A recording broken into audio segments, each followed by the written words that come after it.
कुणी नाही केलं भलं व माय, मग दिल्लीचं दालन फुलं व माय.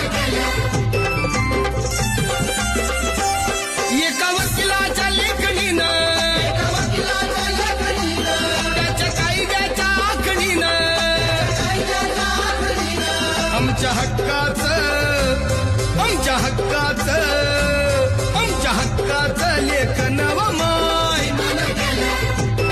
मग कुणी नाही केलं भलं व माय, अगं दिल्लीचं दालन फुलं व माय.